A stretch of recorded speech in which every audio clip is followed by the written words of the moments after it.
Good morning all of you. पिछले video में हमने आपसे अलंकार की चर्चा की थी। अलंकार में हमने आपको अनुप्रास अलंकार बताया था, जहां एक वर्ण दो या दो से अधिक बार आता है, जहां वर्णों में समानता पाई जाती है, उसे अनुप्रास अलंकार कहते हैं। जहां पर एक शब्द दो या दो से अधिक बार आता है और उसके भिन्न भिन्न अर्थ निकलते हैं, वहां पर यमक अलंकार होता है। और जहां एक शब्द के दो या दो से अधिक अर्थ निकलते हैं, वहां पर श्लेष अलंकार होता है। आज हम आपसे चर्चा करेंगे उपमा, रूपक, उत्प्रेक्षा, मानवीकरण और अतिशयोक्ति अलंकारों की। तो सबसे पहले हम जानेंगे उपमा अलंकार किसे कहते हैं। जहाँ पर किसी वस्तु या व्यक्ति की तुलना उसके समानता वाली किसी वस्तु या व्यक्ति से की जाती है, वहाँ पर उपमा अलंकार होता है। जब किसी वस्तु अथवा व्यक्ति की विशेषता को दिखाने के लिए उसकी समानता उस गुण में बढ़ी हुई किसी अन्य वस्तु अथवा व्यक्ति से की जाती है, तो वहाँ पर उपमा अलंकार होता है। और उपमा अलंकार में प्रायः तुलना करने के लिए, समानता दिखाने के लिए सा, सी, सरिस और सम का प्रयोग किया जाता है। जैसे हाय फूल सी कोमल बच्ची, सिंधुसा विस्तृत अथाह, पीपर पात सरिस मन डोला और मुख बाल रमिसम लाल होकर ज्वाल सा बोधित हुआ।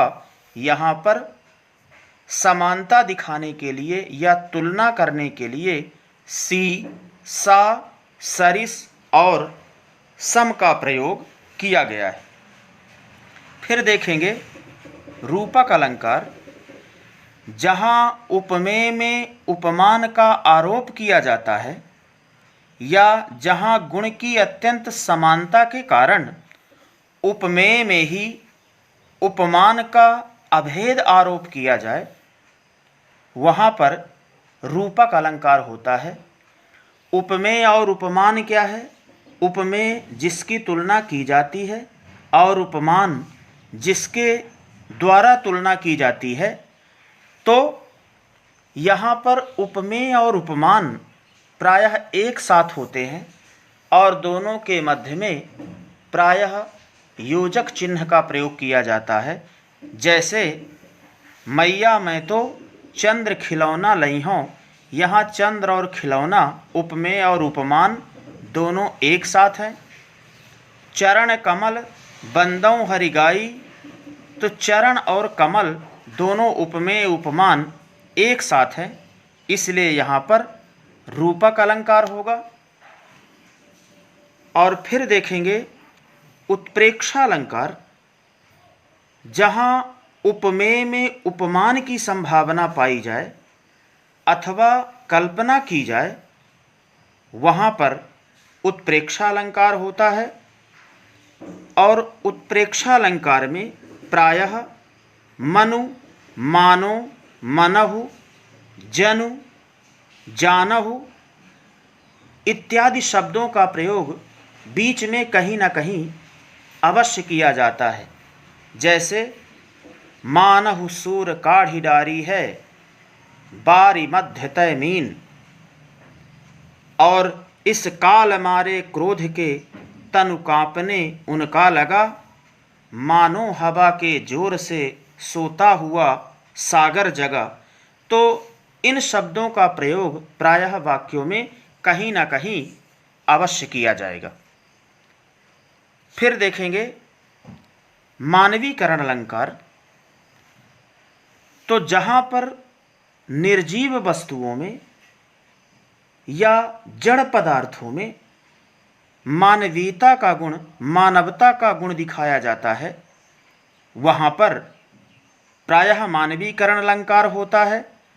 जैसे लोयह लतिका भी भर लाई, मधुमुकुल नवल रस गागरी, मेघ आए बड़े बन ठन के सवर के, यहाँ पर निर्जीव चीज़ों में मानवता का गुण दिखाई देता है।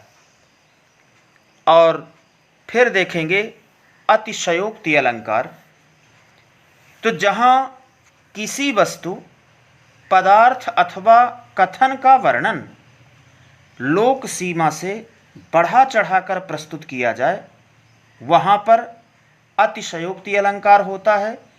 जहाँ किसी गुण या स्थिति को बढ़ा चढ़ाकर वर्णित किया जाए, वहाँ पर अतिशयोक्ति अलंकार दिखाई देता है।